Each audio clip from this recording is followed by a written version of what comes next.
Rolling, egg rolling. What if this was an egg rolling video?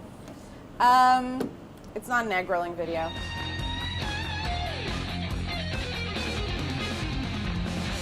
Hey, it's Carla. I'm in the Bon Appétit Test Kitchen, and today I'm going to make soufflé omelet, aka omelet soufflé, which is both easier than making a soufflé and also simpler than an actual omelet. So you really can't lose. It's got both parts of the egg doing different things. So you get to separate the eggs and the whites because, I don't know, they get to go do their own thing and then they come back together and everybody's greater for it. So let's get into that part, the 3 egg part. They're gonna need to be separated. Like misbehaving truants in school, we have to separate the eggs. All right. So how is this easier than an omelet? Guess what I didn't do? I didn't separate the egg. A lot of people do the thing where they pass it back and forth in the eggshell. Don't do that. Also, this is just a cheater way.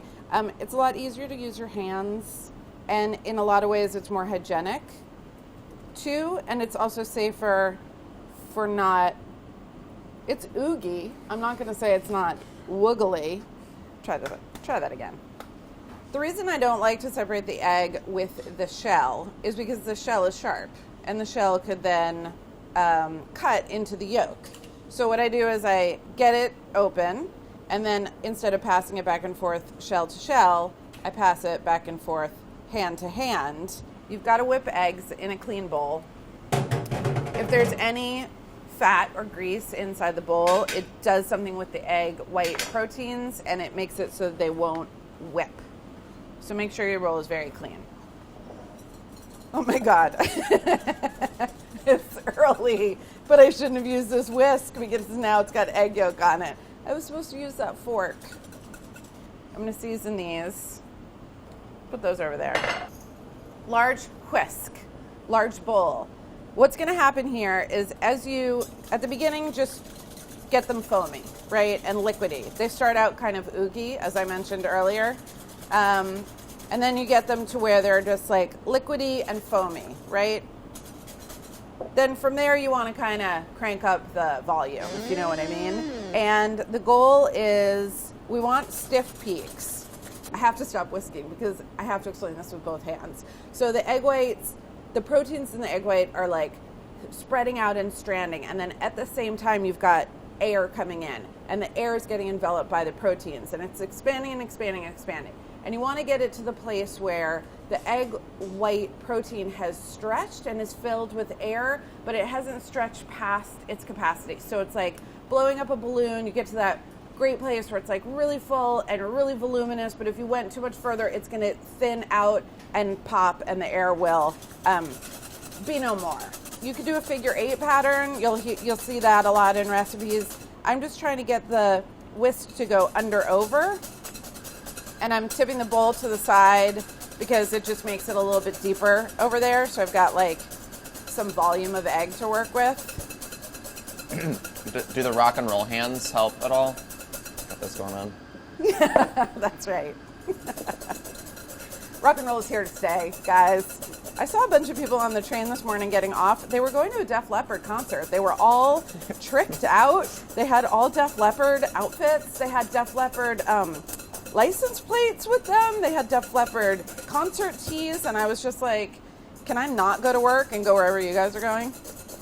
They're going to a concert at 9:30 in the morning. I don't know where they were. Maybe it was a conference center. Maybe it was a Def Leppard like fan club meetup. A hair metal convention. I think Def Leppard just got into the Rock and Roll Hall of Fame. Oh, really? Is that where they were going? I don't know.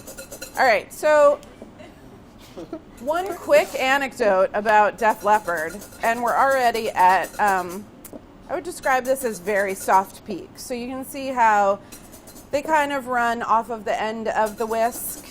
They're holding a little bit of shape, but they're kind of looping around. And if I were to try to turn the whisk over, that peak just flops, right? It's not peaking, it's flopping. So I'm looking for a peak that will stand up on its own when I invert the whisk, but that also still looks really shiny. When you go past shiny and it gets matte, that's when it gets like curdly, and that's when you've gone too far, and then you have to start over.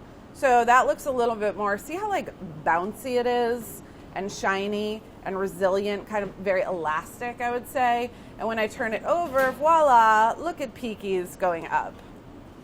So nice. Tiny bit of Dairy Queen peak at the top, but really good looking stuff. All right, that's a firm peak. Did you say Dairy Queen peak? Yeah, Dairy Queen, like on the top of a, you know, the Dairy Queen and the top of the soft serve, and it makes the perfect little swirl, and then the little peak on top that just tiny peaks over. That's the Dairy Queen peak, right?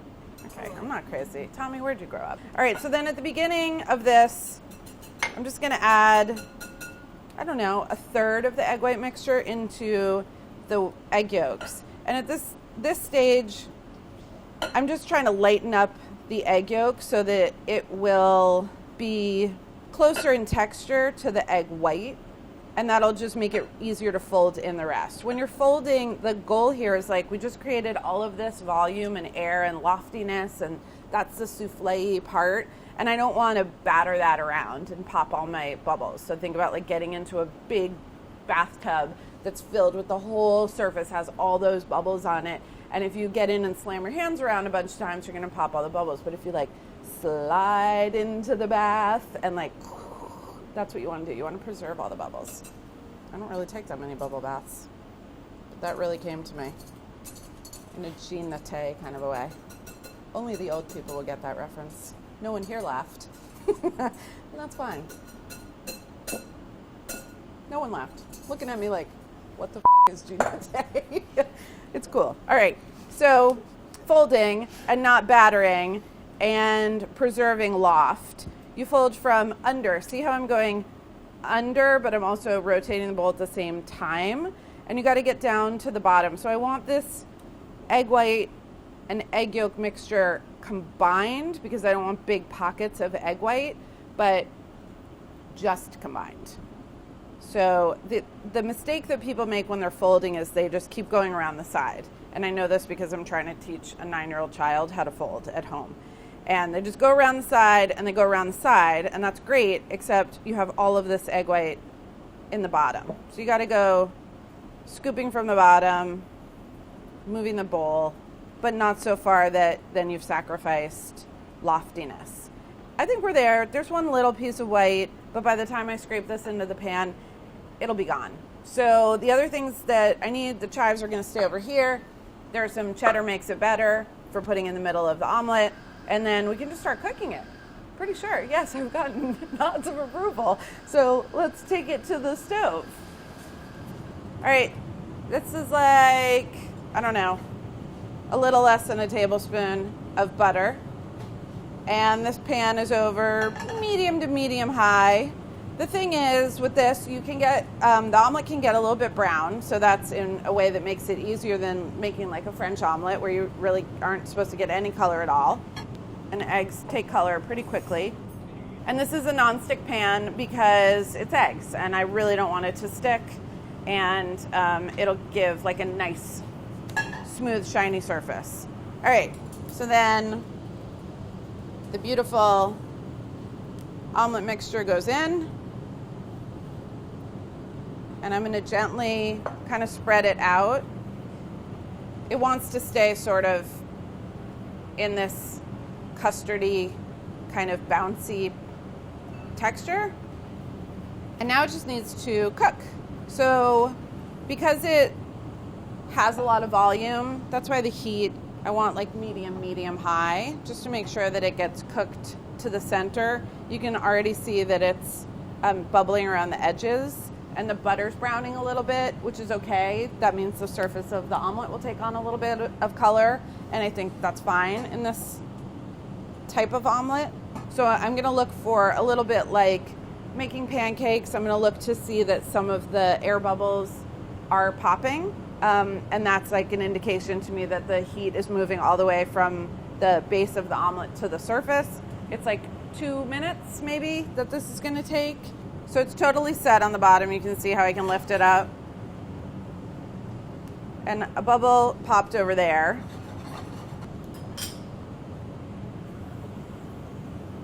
I'm just preventing any possible stickage. It's not sticky now. I just want to gloss it up. A little bit of butter. All right, so at this point, I feel she's pretty firm around the edge. It's shrunk back from the pan. A couple more bubbles have popped. Now I'm going to sprinkle some cheddar cheese and just let that soften.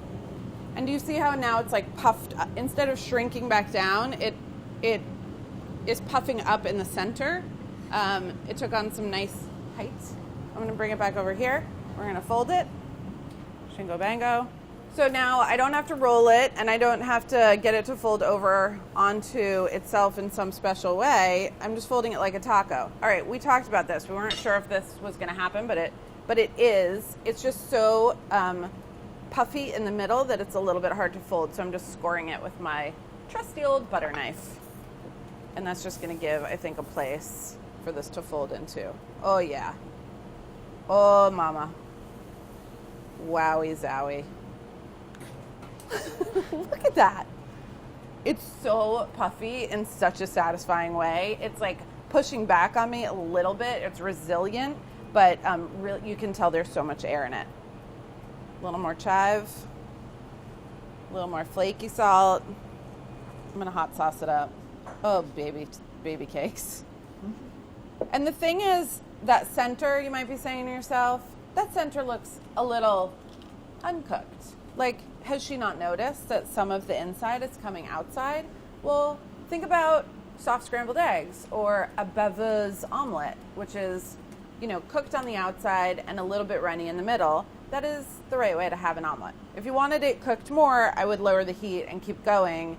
But this is like delicious, souffled, fluffy egg filling. Oh my God. And the cheese, you don't have to do the cheese, but you don't have to love yourself. So light on the tongue. Oh my God. It's got such a nice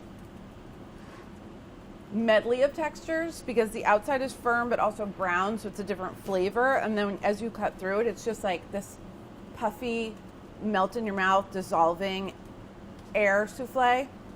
This is an omelet people can really rock out to. Like Def Leppard. This is right here. It's a rock and roll omelet. You should make it.